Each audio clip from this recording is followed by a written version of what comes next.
गायत्री घर में सबसे छोटी और सबकी लाडली थी। पहले माँ और फिर माँ की तरह ही प्यार करने वाली भाभी ने हमेशा ही उसे घर के कामकाज से दूर रखा। गायत्री की शादी पक्की हो गई थी, लेकिन उसका बचपना था कि जाने का नाम ही नहीं ले रहा था। गायत्री, खाना बन गया है, आओ जल्दी से खा लो। आहा भाभी, आपके हाथ के गर्मा गर्म फुल्की खाकर तो मज़ा ही आ जाता है सच में। हाँ, जितने दिन इस घर में हो खा लो भाभी के हाथ के गरम गरम फुलके। उसके बाद तो ससुराल में गरम फुलके भूल ही जाना। वहाँ तो पहले सबको खिलाओ फिर खुद खाओ। क्या भाभी, अनुराग का इतना बड़ा बिजनेस है, काम करने के लिए एक नौकरानी नहीं लगा सकती क्या? मैं तो नहीं खा सकती ठंडी रोटियाँ, मैं तो वहाँ भूखी मर जाऊँगी और मुझसे तो होता भी नहीं इतना ताम झाम। अरे बेटा, ये क्या बात हुई? अभी तो शादी भी नहीं हुई है और अभी से तू काम के लिए जी चुराने लगी। आप बस देखती जाओ भाभी, जाते ही सबसे पहले मैं अनुराग को समझाकर एक बढ़िया सी नौकरानी रखूंगी, फिर वो पकाएगी और मैं खाऊंगी, सारी टेंशन खत्म। गायत्री की बात सुनकर उसके बचपने पर नैना हंस देती है। समय पंख लगाकर उड़ जाता है और जल्दी ही गायत्री के ससुराल जाने का समय भी आ जाता है। माँ सावित्री और भाभी नैना भारी मन से अपनी लाडली गायत्री को विदा करते हैं। ससुराल में जाने पर कुछ दिन तो बड़े अच्छे गुजरे, क्योंकि गायत्री बस आराम कर रही थी और उसकी पसंद का अच्छा खाना उसे बिस्तर पर बैठे बैठे मिल रहा था। बेटा गायत्री, आज तुम्हें पग फेरे के लिए जाना है, वहाँ से आकर तुम घर के काम में हाथ बटा सकती हो। गायत्री अपने पति के साथ पग फेरे के लिए मायके आ गई थी। भाभी, इतने दिनों के बाद मैं आई हूँ, आज तो आप कुछ स्पेशल सा बनाकर खिलाई दो। सच्ची आपके हाथ के खाने की ना बहुत याद आ रही थी मुझे। अरे बेटा, अब तेरी शादी हो गई है, भाभी पर हुक्म चलाना बंद कर और रसोई में जाकर उसकी मदद करवा। तेरी भाभी इतना अच्छा खाना बनाती है, कुछ सीख ही ले उससे बेटा। माँ, क्या है, 2 दिन के लिए बेटी आई है और आप उसे काम करने के लिए बोल रही हो? भाभी देखो ना। ठीक ही तो कह रही है गायत्री। माँ जी, हमारी गुड़िया 2 दिन के लिए तो आई है, आराम करने दो ना उसे। नैना बेटा, तूने सर पर चढ़ा रखा है इसे। देखना, कल को ससुराल में काम करना पड़ेगा तो तारे दिखाई देंगे इसको। अरे माँ जी, मायके में ही तो बिटिया अपनी मनमानी कर पाती है, अब तो वैसे भी ये पराई हो गई है, अब कहाँ मिलेंगे इसे गर्मा गर्म फुलके। हाँ ठीक है, आज नहीं सुधरोगी तो कल भुगतोगी, मुझे क्या। गायत्री पग फेरा करके 2 दिन बाद अपने ससुराल लौट गई थी। बेटा गायत्री, आज से तुम रसोई संभालो, कुछ मदद की ज़रूरत हो तो बता देना। देख रहे हो अनुराग, अभी हमारी शादी को 10 दिन भी नहीं हुए हैं और तुम्हारी मम्मी मुझसे खाना बनवाना चाहती है। ऐसा लग रहा है कि बस रोटियां बनवाने के लिए ही वो मुझे बहू बनाकर लाई थी। मेरी भाभी ने कभी मुझसे एक पानी का गिलास भी नहीं उठवाया और तुम्हारी मम्मी ने तो मेरे आते ही सारे घर की जिम्मेदारी मुझ पर थोप दी। तुम परेशान मत हो गायत्री, मैं माँ से बात करता हूँ। माँ, गायत्री अपने घर में सबसे छोटी है, कभी काम नहीं किया उसने, इसलिए एकदम से उस पर काम की जिम्मेदारी मत डालो। मैं एक काम करता हूँ, कोई मेड लगवा देता हूँ, प्रॉब्लम सॉल्व हो जाएगी। अरे बेटा, अब उसकी शादी हो गई है, काम से भागने से तो काम नहीं आएगा ना। और सुन अनुराग, ना तो हमने कभी नौकरों के हाथ का खाना खाया है और ना हम खाएंगे, समझा देना अपनी बीवी को। आप चिंता मत करो माँ, मैं उसे समझा दूँगा, खाना वो बना दिया करेगी बस। अगले ही दिन से घर के काम करने के लिए एक नौकरानी आने लगी, लेकिन गायत्री तो खाना भी नहीं बनाना चाहती थी। गायत्री बेटा, दोपहर का 1 बज रहा है, खाना कब बनेगा? वो माँ जी, मेरे सर में ना दर्द है, मुझसे तो खड़ा भी नहीं हुआ जा रहा। अच्छा ठीक है, तुम आराम करो, मैं रसोई देख लेती हूँ। अगले दिन, गायत्री बेटा 11 बज रहे हैं, खाने की तैयारी कर लो, नहीं तो लेट हो जाएगा। गायत्री खाना बनाने रसोई में जाती है और टेढ़ी मेढ़ी 2-3 रोटियां बनाने के बाद ज़ोर ज़ोर से शोर मचाने लगती है। मेरा हाथ जल गया। माँ जी, मेरी उंगली जल गई है, अब मुझसे रोटी नहीं बनाई जाएगी। गायत्री की सारी चालबाजी रमा को समझ आने लगी थी। खाना बनाने के समय कभी वो सर दर्द का बहाना बनाती तो कभी हाथ दर्द का, कभी कहती चक्कर आ रहे हैं तो कभी हाथ जलने का बहाना कर लेती। रमा भी अब बहू की कामचोरी से तंग आ चुकी थी। एक दिन गायत्री की सास रमा सावित्री को फ़ोन करती है। नमस्ते बहन जी, कैसा चल रहा है सब? ईश्वर की कृपा है बहन जी, सब बढ़िया है। आप सुनाइए, हमारी बिटिया ठीक तो है ना? हमारा तो आप पूछिए ही ना बहन जी, हम तो बड़ी दुविधा में हैं। अब क्या बताएं आपको? अरे हम आपकी समधी है, कोई समस्या हो तो बताइए ना। बहन जी, आपकी बहू को देखकर हम बड़े निश्चिंत हैं कि जिस घर की बहू इतनी सुघड़ है, बेटी भी बिल्कुल वैसी ही होगी। लेकिन यहाँ तो सब उल्टा पड़ गया है। गायत्री तो कोई काम को हाथ ही नहीं लगाना चाहती। उसकी जिद पर बाकी कामों के लिए हमने नौकर रख लिया है, लेकिन खाना तो घर की बहू बनाए तो ही सही है। रसोई में अन्नपूर्णा का वास होता है, रसोई में नौकर हाथ लगाए ये मुझे बिल्कुल पसंद नहीं। शुरू में तो कुछ दिन मैंने सोचा कि नई नई शादी है, थोड़ा घूम फिर लेने देती हूँ, इसलिए काम का दबाव नहीं दिया। लेकिन गायत्री तो सब छोड़कर बैठी हुई है। ना उसे सुबह का नाश्ते की परवाह रहती है, ना रात के खाने की। रोटी बनाने से तो वो ऐसे भागती है कि क्या बताऊँ। जिस दिन से आई है मैं ही उसे पका कर खिला रही हूँ, ऊपर से बात बात पर मुझे ही सुनाती रहती है। मायके में तो कभी भाभी ने मुझसे एक गिलास पानी भी नहीं उठवाया। देखिए, मेरी कोई बात बुरी लगी हो तो माफ़ कर दीजिएगा बहन जी, लेकिन हम तो आपकी बेटी से ना बिल्कुल थक गए हैं। शादी से पहले कुछ तो काम सिखाना चाहिए था आपको। जैसे आपकी बहू सब संभाल रही है, हम भी तो चाहते हैं कि हमारी बहू घर गृहस्थी संभाले। हम कुछ गलत चाह रहे हैं क्या? आप ही बताइए। नहीं नहीं बहन जी, गलती आपकी नहीं, गायत्री की है, और शायद हम सास बहू की भी। अब गलती सुधारने का समय आ गया है, आप चिंता ना करिए, मैं उसे सब समझा दूंगी। शाम के समय गायत्री के पास नैना भाभी का फ़ोन आता है। जल्दी से आ जाओ गायत्री, माँ के पैर में फ्रैक्चर हो गया है। ये क्या कह रही हो भाभी? आप माँ को संभालिए, मैं अभी आती हूँ। भाभी की बात सुनकर गायत्री घबराकर जल्दी से मायके पहुँच जाती है। माँ, ये क्या हो गया? बेटा, वैसे तो चिंता की कोई बात नहीं, बस डॉक्टर ने 21 दिन के लिए बेड रेस्ट बताया है, नहीं तो ये हड्डी कभी नहीं जुड़ेगी। माँ, आप 21 दिन, पूरे 30 दिन आराम करो। भाभी है ना आपके पास, वो सब संभाल लेगी। हाँ माँ जी, मैं हूँ ना, आप चिंता छोड़ दीजिए। अच्छा, मैं जाकर खाना लगाती हूँ, गायत्री को भूख लगी होगी। नैना रसोई में जाती है, रोटी बनाना शुरू ही करती है कि तभी चक्कर खाकर गिर पड़ती है। अरे भाभी, बेहोश कैसे हो गई? क्या हो गया? थोड़ी देर में डॉक्टर घर पर आकर नैना की प्रेगनेंसी की खबर सुनाती है। कॉन्ग्रेचुलेशंस, ये प्रेग्नेंट है। इन्हें 1 महीने तक बिल्कुल बेड रेस्ट करना है, तभी ये प्रेगनेंसी सही रहेगी। नैना को कमज़ोरी बहुत है, इसलिए अच्छा खाना और आराम बहुत ज़रूरी है। अच्छा हुआ गायत्री बेटा, तू आ गई। अब तो बस तू ही है जो सब कुछ संभाल सकती है। बेचारी गायत्री बिल्कुल फंस गई थी।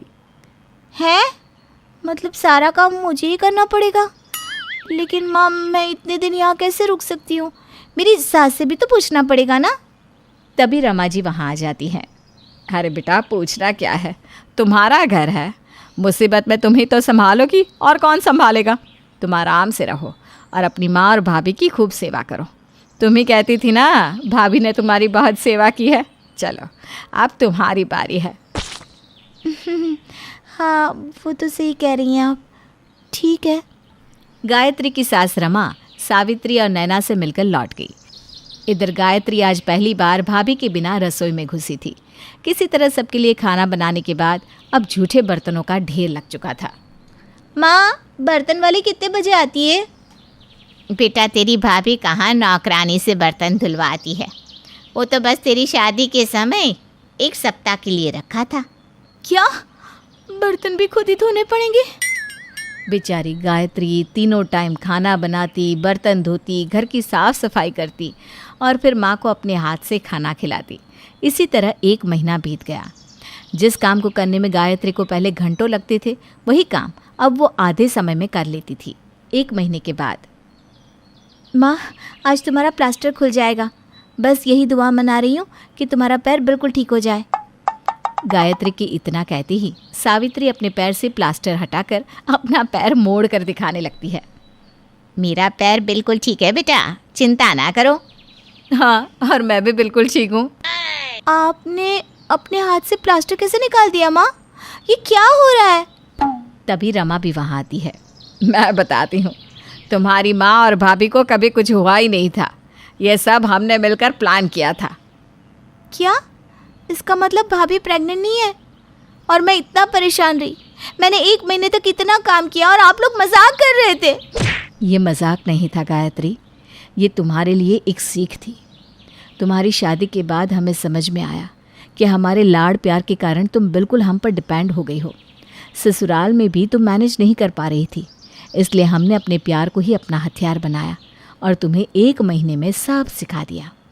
कितनी बेवकूफ़ थी ना मैं। ज़रा से काम के लिए अपना घर बिगाड़ने चली थी। मम्मी जी ने मेरी हर गलती और काम चोरी को बर्दाश्त किया। सॉरी मम्मी जी, आप लोगों ने जो भी किया मेरी भलाई के लिए किया। और हाँ, अब ना मैं भी गर्मा गर्म फुल्की बनाना सीख गई हूँ। गायत्री की बात सुनकर सभी लोग खिलखिलाकर हंसने लगते हैं और गायत्री भी खुशी खुशी रमा के साथ अपने ससुराल लौट आती है।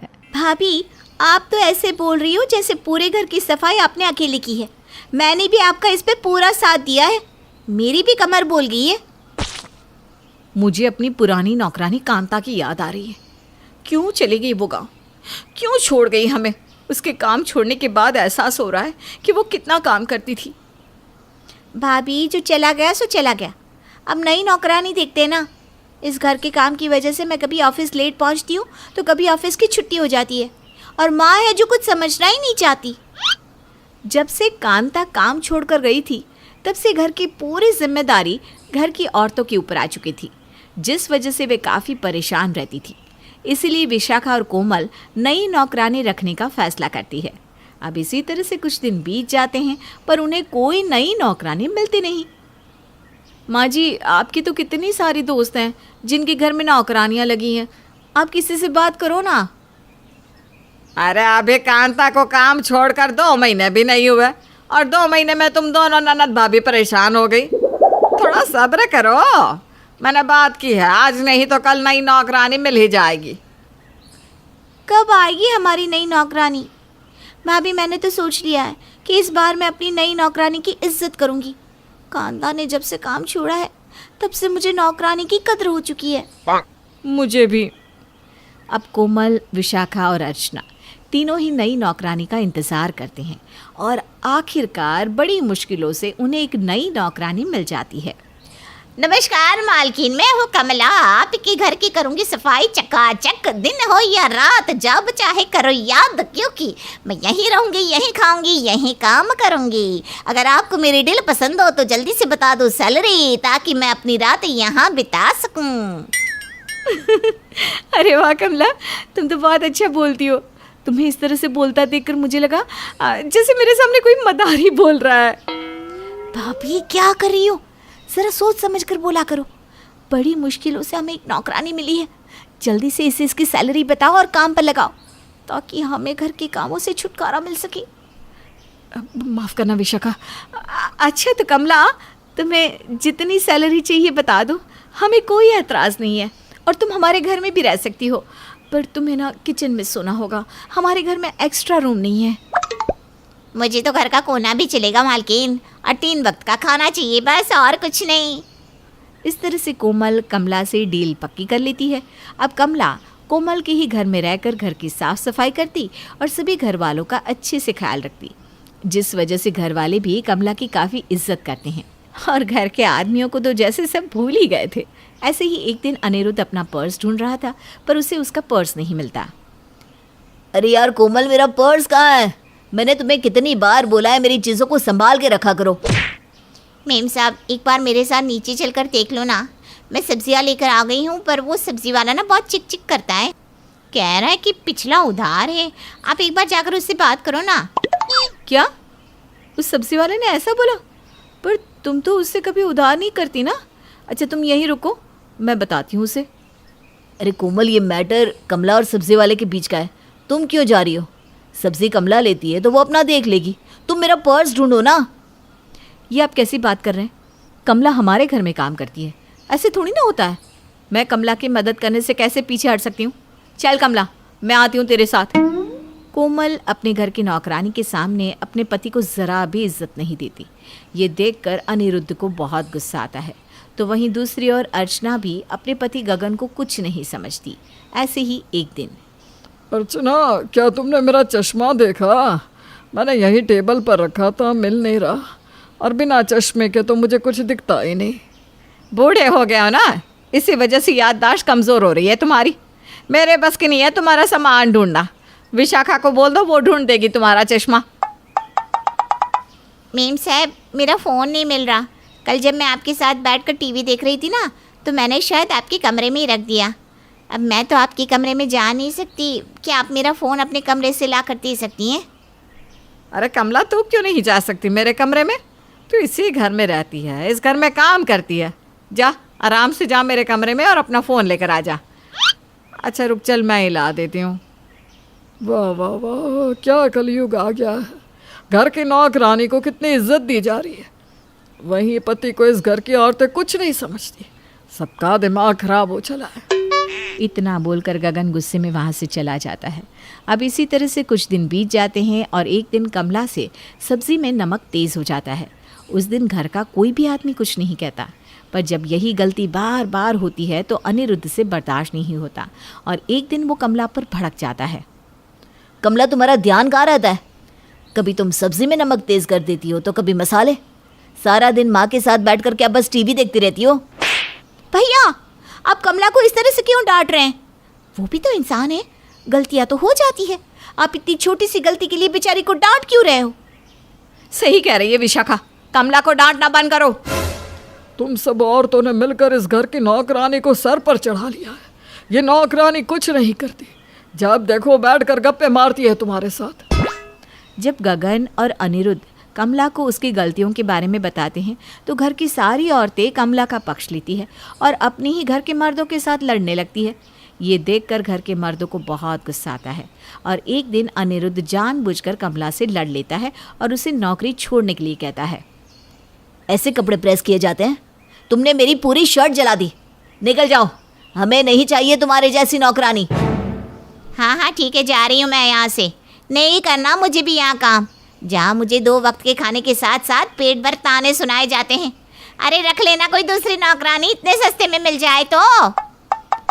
कमला रोते हुए काम छोड़कर चली जाती है, जिस वजह से घर की सारी औरतें गुस्सा हो जाती हैं और वो अपने ही पतियों से घर के काम करवाने लगती है। कमला आपकी वजह से काम छोड़कर गई है, इसलिए अब आपको ही घर का सारा काम करना होगा, हम कुछ नहीं करने वाले। अरे पर अनिरुद्ध ने उस नौकरानी को निकाल कर कुछ गलत थोड़ी ना किया है। तो आप भी अपने बेटे के साथ शामिल हैं? बहू, इन दोनों बाप बेटे को ही घर के काम पर लगा दे, तब इन्हें पता चलेगा कि कितनी मुश्किल से नौकरानी मिलती है और उनकी इज्जत करनी कितनी ज़रूरी है। जब खुद काम करना पड़ेगा ना, तभी अकल आएगी। घर की काम करने के बाद घर के आदमियों को अच्छे से एहसास हो जाता है कि उन्होंने कितनी बड़ी गलती करी है। पिताजी, मुझसे घर के काम और ऑफिस के काम एक साथ नहीं होते। मैंने गलती करी उस नौकरानी को भगाकर। अब मुझे ही उस नौकरानी को जाकर बुलाना होगा, वरना इस घर की औरतें तो हमारा जीना ही हराम कर देगी। इस घर की औरतें नौकरानी के बिना नहीं रह सकती, इसीलिए उन्होंने हमें ही नौकर बना दिया। हम नौकर बनकर इनके कपड़े बर्तन साफ करें, इससे अच्छा है कि उस कामचोर नौकरानी को ही घर बुला लिया जाए। और ना चाहते हुए भी अनिरुद्ध कमला के पास जाता है, खुद उससे माफ़ी मांगता है और उसे घर ले आता है। कमला को देखकर घर की सारी औरतें खुश हो जाती है और एक बार फिर से सब कुछ पहले की तरह ठीक हो जाता है। पर इस बार जब कमला आती है तो उसके नखरे पहले से भी ज़्यादा बढ़ चुके थे। अरे बेटा गुड्डू, कहाँ जा रहे हो? खेलने जा रहा हूँ मम्मी। एक बात बताओ, आज रात को खाने में क्या खाओगे? अरे यार मम्मी, रोज रोज एक ही बात मत पूछा करो। आप ऐसा करो, पापा से पूछ लो, पापा बताएंगे। मेरे दोस्त नीचे वेट कर रहे हैं। Bye bye bye. आजकल के बच्चों को देखो, बिल्कुल हवा में उड़ रहे हैं। माँ बाप की एक बात का जवाब देने का भी इनके पास टाइम नहीं है। अजी सुनते हो, गुड्डू के पापा? हाँ राशि, बोलो क्या बात है? सुनो ना, आज खाने में क्या बनाओ? अरे यार, कुछ भी बना लो जो तुम्हारा मन करे। मैं कुछ भी बना कर रख दूँगी तो आप लोग मुंह बना कर खाओगे, इसलिए जो खाना है अभी बता दो। अरे हम कभी मुंह बनाते हैं क्या? जो भी तुम पकाती हो चुपचाप खा लेते हैं। जो तुम्हें बनाना है बना दो, मैं खा लूँगा। फिलहाल मैं न्यूज़ देख रहा हूँ, मुझे परेशान मत करो। अरे बताओ ना, मैं साल के 365 दिन यही सोचती रहती हूँ कि खाने में क्या बनेगा। कभी थोड़ी मेहनत आप लोग भी कर लिया करो। अच्छा ऐसा करो, पनीर की सब्जी बना लो। काफ़ी दिन हो गया पनीर नहीं खाया। आपसे जब भी पूछो ना खाने में क्या बनेगा तो आप यही जवाब देते हो। ऐसा लगता है दुनिया में बस पनीर इकलौती सब्जी बची है और कोई सब्जी होती ही नहीं है। अरे भाग्यवान, मैंने कहा ना जो तुम्हारा मन करे बना लो। मुझसे पूछोगी तो मैं तो अपनी पसंद के अनुसार ही बताऊंगा ना। देखो ऐसे नहीं, पनीर को छोड़कर कुछ और बताओ। अच्छा तुम ये बताओ, पनीर में क्या दिक्कत है? पनीर में दिक्कत यह है कि आजकल अच्छा पनीर कहीं मिलता नहीं। अभी सिंथेटिक पनीर लाकर मेरे सर पर रख दोगे, फिर सब्जी ढंग की नहीं बनेगी तो तुम्हारी माँ की बातें मुझे सुननी पड़ेगी। नहीं नहीं, अगली बार जब पनीर खाना होगा तो समय से बताना, मैं घर में बना दूंगी। घर के बने हुए पनीर की सब्जी अच्छी बनती है। अच्छा ठीक है बाबा, तो फिर घर में जो सब्जी रखी हो वही बना लो। आप लोग वो नहीं होते हो क्या, रोज रोज रोटी सब्जी खा खा कर? कभी कुछ और भी बता दिया करो। तुम्हें मेरे पसंद के हिसाब से बनाना ही नहीं है और फिर भी पूछना मुझसे ही है। अब तुम जाओ, मुझे न्यूज़ देखने दो। जो बनाना है बना लो। देखा, बस महीने में एक दिन अगर बताना पड़ जाए ना कि खाने में क्या बनेगा तो जनाब के पसीने छूट रहे हैं। और हम दिन भर यही सोचते रहते हैं कि खाने में क्या बनेगा। उस पर भी आप लोग नखरे दिखाते हो। अच्छा बाबा ऐसा करो, आलू टमाटर की सब्जी बना लो। टमाटर तो है ही नहीं, आलू टमाटर कैसे बनेगा? तो ठीक है, सूखे आलू की सब्जी बना लो। आलू फ्राई का ऑप्शन तो अच्छा है, लेकिन गुड्डू नहीं खाता ना। उसे सूखी सब्जियों से सख्त चीड़ है और माँ जी भी नहीं खा पाती। अगर गुड्डू की पसंद से ही बनाना है तो मुझसे क्यों पूछ रही हो? लो, जब खाना आप लोगों के लिए बनाना है तो पूछने क्या पड़ोसियों से जाओ। अरे तो गुड्डू से पूछ लो ना, जो तुम्हारा बेटा खाता है वही बना लो।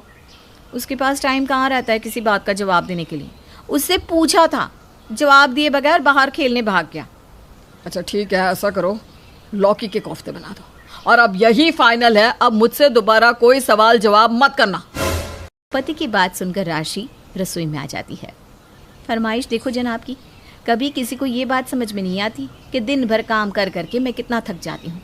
कभी ऐसा नहीं हो सकता कि किसी के मुंह से निकल जाए कि चलो आज खिचड़ी ही बना दो। नहीं, अगर कभी इनसे भूले भटके पूछ लो कि खाने में क्या बनेगा तो इनकी माताजी या माताजी के सुपुत्र ऐसी डिश का नाम लेंगे कि मास्टर शेफ भी शर्मा जाए। बोलने दो बाबा, मेरे अंदर तो हिम्मत ही नहीं है अब रात को कोफ्ते बनाने की। मैं तो चुपचाप जीरे वाली लौकी की सब्जी बना रही हूँ, जिसको खाना है खाए, ना खाना हो ना खाए। खाना बनाने के बाद रात को 8:30 बजे जब राशि ने डिनर को डाइनिंग टेबल पर लगाया तो कटोरी में लौकी की सब्जी देखकर कुणाल ने अपना सर पीट लिया। ये कोफ्ते हैं? तुम कोफ्ते बनाने वाली थी ना? अब डिसाइड करने में तुमने आधा घंटा लगा दिया। फिर एक तो लेट हो रहा था, दूसरा मुझे थकान भी बहुत हो रही थी। पूरा दिन काम करते करते थक जाती हूँ मैं। तुमने यहाँ कोई 2-4 नौकर नहीं छोड़ रखे, इसलिए जो जल्दी बन सकता था मैंने बना दिया। अरे महारानी, तो मेरा आधे घंटे दिमाग क्यों चाटा? जो बनाना था खुद ही बना लेती। सही कह रहे हो।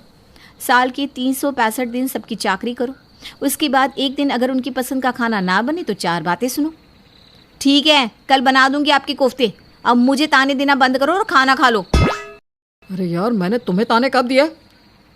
राशि की आंखों से बरसते हुए शोलों को देखकर कुणाल को समझ में आ गया था कि इस समय राशि से कुछ भी कहना अपने लिए आफत मोल लेने के बराबर है। इसलिए उस बेचारे ने चुपचाप लौकी की सब्जी खा ली। अगले दिन सुबह, अच्छा सुनो, आज नाश्ते में क्या बनाऊं? अरे यार, तुम सुबह सुबह फिर शुरू मत हो जाना। तुम्हें जो बनाना है बना लो। मैं कह तो चुका हूँ, जो बनाओगी मैं खा लूँगा। क्या हुआ, रात की बात से नाराज हो क्या? बताओ ना क्या खाओगे। अरे बाबा, नाराज़ नहीं हो, मुझे पता है तुम भी थक जाती हो काम करते करते। अगर नाराज नहीं हो तो बताओ क्या बनाऊं?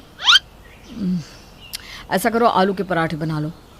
अरे यार, रोज रोज आलू के पराठे खा खा कर 85 किलो के हो गए हो। अब थोड़ा वजन कंट्रोल करो, पराठे भूल जाओ।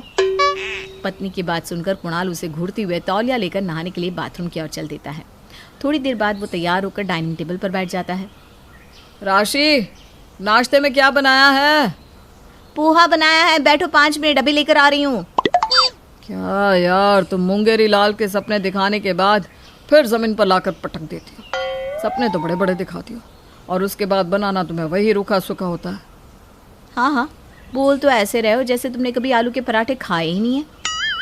अरे जब चॉइस पूछती हो तो फिर हमारी चॉइस के अकॉर्डिंग बनाया भी करो ना। वो क्या है ना कुणाल, खाली चॉइस की बात नहीं होती।